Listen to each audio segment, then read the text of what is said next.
आज की बुलेटिन में हम जानेंगे सुप्रीम कोर्ट के जजों की नियुक्ति से संबंधित खबर के बारे में।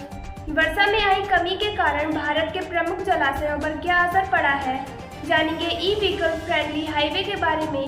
आखिर में देखेंगे कि किस अनाज के सेवन से हृदय रोग के जोखिम को कम किया जा सकता है। आइए बढ़ते हैं खबरों के सिलसिले की ओर और सुनते हैं खबरें हमारे साथियों से।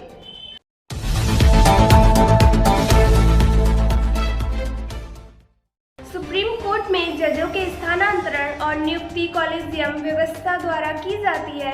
इस कॉलेजियम की अध्यक्षता चीफ जस्टिस ऑफ इंडिया द्वारा की जाती है और इसमें सर्वोच्च न्यायालय के 4 अन्य वरिष्ठतम न्यायाधीश शामिल होते हैं। कॉलेजियम वकीलों या जजों के नाम की सिफारिश केंद्र सरकार को भेजती है। इसी तरह केंद्र भी अपने कुछ प्रस्तावित नाम कॉलेजियम को भेजती है। इसके बाद ही कोई सुप्रीम कोर्ट में जज बन सकता है। इसी से संबंधित खबर सुनते हैं साथी राज और हर्षिता से।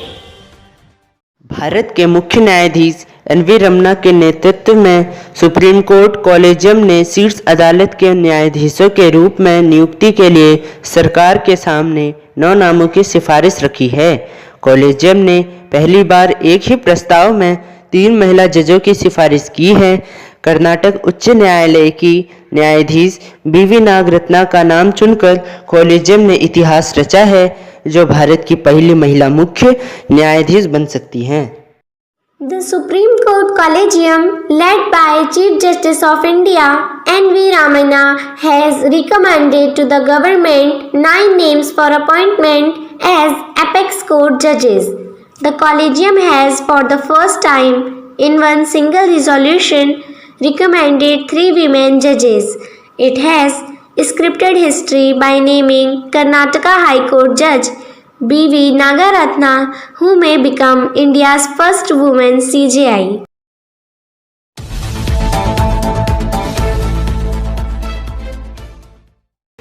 देश के पहले ई व्हीकल हाईवे की शुरुआत कहां की गई है, सुनते हैं हमारे साथी हर्षिता और साक्षी से।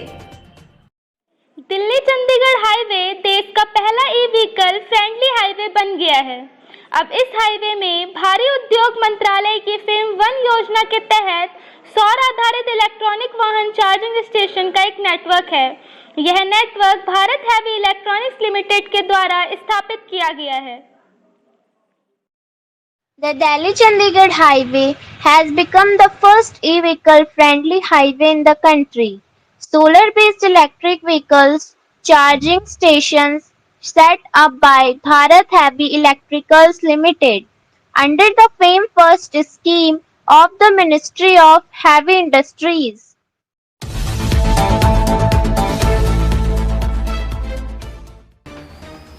कम होती वर्षा के कारण जल स्तर कम होता जा रहा है, जिसके कारण देश के अलग अलग राज्यों में स्थित जलाशयों में सूखे की स्थिति बन गई है। इस खबर को साझा करने के लिए हमारे साथ हैं प्रमोद और साक्षी भंडारी। हिमाचल प्रदेश, पंजाब, गुजरात, ओडिशा और नागालैंड में कम वर्षा के कारण भारत के प्रमुख जलाशयों में पानी की कमी आई है, खासकर उत्तरी और मध्य भारत में। 19 अगस्त तक गुजरात में 48%, ओडिशा में 29%, नागालैंड, हिमाचल और पंजाब में 22% और राजस्थान में 4% बारिश की कमी देखी गई। केंद्रीय जल आयोग के आंकड़ों के अनुसार गंगा, तापी, महानदी, साबरमती और कच्छ की नदियों की घाटियों में जल भंडार की कमी है। Deficient rainfall in Himachal Pradesh, Punjab, Gujarat, Odisha and Nagaland resulted in low storage in the India's major reservoirs, especially in northern and central India. Himachal Pradesh had a rainfall deficit of 22% till August 19. Gujarat had 48%, Odisha 29%, Nagaland and Punjab 22% each, and Rajasthan 4%. The river basin of Ganga, Tapi, Mahanadi, Sabarmati and rivers of Kutch have deficient reserves.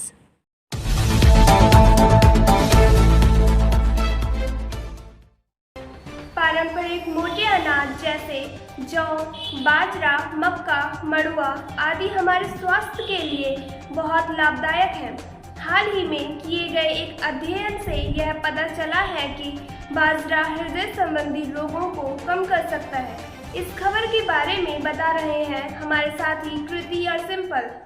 बाजरे के seven से कुल cholesterol और body mass index कम हो सकता है, जिससे हृदय रोग के जोखिम को कम किया जा सकता है। यह निष्कर्ष अंतर्राष्ट्रीय फसल अनुसंधान संस्थान के नेतृत्व में 5 संगठनों द्वारा किए गए एक अध्ययन का परिणाम है। संयुक्त राष्ट्र ने 2023 को अंतर्राष्ट्रीय बाजरा वर्ष घोषित किया है। The consumption of millets could reduce total cholesterol and body mass index, hence reducing the risk of developing cardiovascular disease.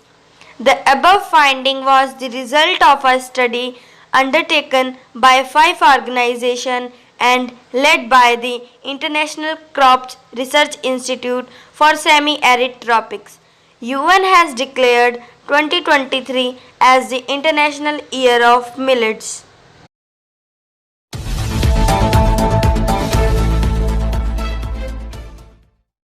आज के लिए बस इतना ही। ऐसी ही खबरों के लिए जुड़े रहिए एनपीएस बुलेटिन के साथ।